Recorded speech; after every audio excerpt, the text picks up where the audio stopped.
यह सवाल दुनिया के बेटियों का है। यह सवाल हिंदुस्तान की मां और बेटियों का है। हिम्मत नहीं होनी चाहिए। कब मिलेंगे हम लोग इस बात को लेकर? यह एक बड़ा सवाल है इस हिंदुस्तान में। सर्वोच्च न्यायालय को इस पर सुप्रीम कोर्ट की कमेटी बैठा करके अविलंब 3 महीने के अंदर सबको फांसी की सजा मिलनी चाहिए। जो सरकार खुद दोषी हो, जिसने मरने और बलात्कार करने के लिए छोड़ दिया हो, उससे न्याय की उम्मीद कैसे की जा सकती है? और जो पीएम खुद कहता हो कि लॉ एंड ऑर्डर का प्रॉब्लम है, और अब छत्तीसगढ़ और राजस्थान के मुख्यमंत्री के से कहता हो कि सब लोग बलात्कार के सवाल पर आप लोग सजग होइए। सही किसी ने कहा था, नरेंद्र मोदी जी आप सिर्फ सत्ता के लिए जाने जाते हैं।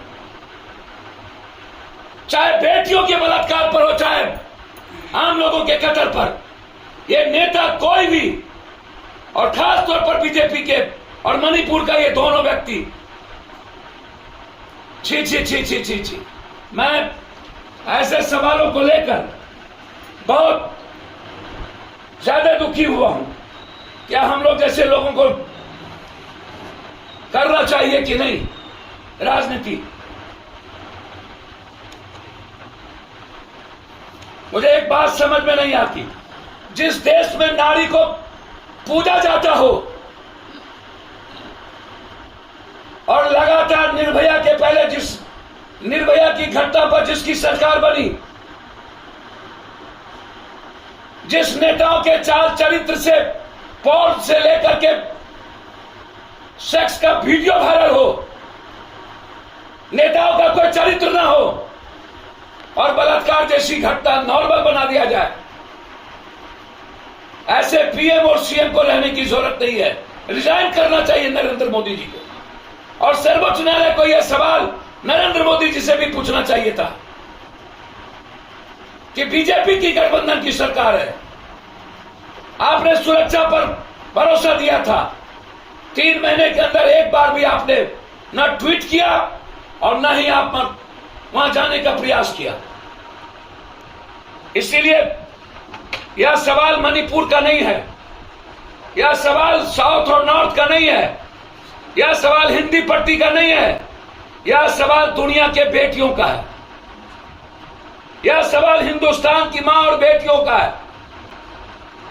यदि आज हिंदुस्तान चुप रहती है तो आने वाला समय में किसी भी घर की बच्ची सुरक्षित नहीं होगी।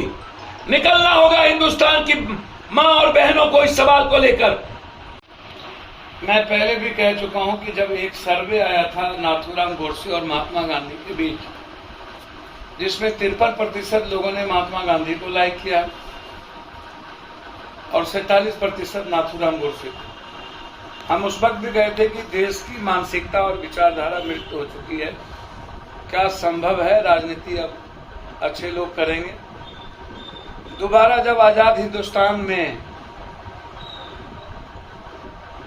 3 महीने से घटना घटित हो, ना तो देश के पीएम कभी कुछ बोलते हो, ना तो हम गृह मंत्री बोलता हो, ना ट्वीट करता हो, 150 से ऊपर लोग मर चुके हों, एक दूसरे के घर में एक दूसरे कौम लगातार खत्म करने की तैयारी मणिपुर में हो, मणिपुर रक्त रंजित हो गया हो, रक्तपात हो गया हो, मणिपुर रक्त चरित्र जैसी चीजें आम बन गई हो, और उसके बाद देश का पीएम भी मस्त, सीएम भी मस्त, और वहां की पूरी डेमोक्रेसी खत्म हो गई। 17 दिनों के बाद जिस तरीके से कल रात में वीडियो वायरल हुआ, सैकड़ों लोग 2 अलग समुदाय के बच्ची के साथ नंगे करके 3 घंटे तक लगातार प्राइवेट पार्ट के साथ छेड़खानी करना, उसके इंटरनल कोर्स करना हाथ से, और जिस तरीके से उस बेटियों के साथ, मां के साथ किया गया, दुनिया के में आज तक ऐसी घटना मैंने नहीं देखी। यदि ये वीडियो वायरल नहीं होता तो वहां के सबसे निर्दयी और निर्मम उस मुख्यमंत्री को एक दिन भी जीने का राइट नहीं है। सुप्रीम कोर्ट के सो मोटो नोटिस के बाद वहां का मुख्यमंत्री कहता है एक घटना नहीं घटी है, सैकड़ों घटना घट चुकी है। क्या उसको चुल्लू भर पानी में डूब के नहीं मर जाना चाहिए? क्या ऐसे मुख्यमंत्री के खिलाफ सुप्रीम कोर्ट को अविलंब सख्त नहीं कर देना चाहिए? उस पर बलात्कार के केस लागू नहीं होना चाहिए क्योंकि उनके संरक्षण में बलात्कार किया गया। और वो खुद स्वीकार करता है कि एक नहीं सैकड़ों हुए हैं। और पहली बार सुप्रीम कोर्ट के निर्णय के बाद हिंदुस्तान का पीएम मणिपुर का नाम लिया, और वो भी यह कहने में कि लॉ एंड ऑर्डर का मामला, कानून का मामला है। कभी उनके लिए दिल्ली के पर बैठी 3 महीना की बेटियां अपनी भीख मांगती रही, रेप की, एक बार नहीं बोले। और अब कहता है इतने निर्मम सामूहिक बलात्कार किए गए उस बेटियों का, हजारों भीड़ के सामने सामूहिक बलात्कार हुआ। आजाद हिंदुस्तान के सैकड़ों साल के नजदीक हम जा चुके हैं। कब यह कानून बनाएंगे सत्ता पक्ष और विपक्ष? ये हिंदुस्तान में किसी की हिम्मत नहीं हो किसी के परिवार और घर की बेटी और मां को देखने की।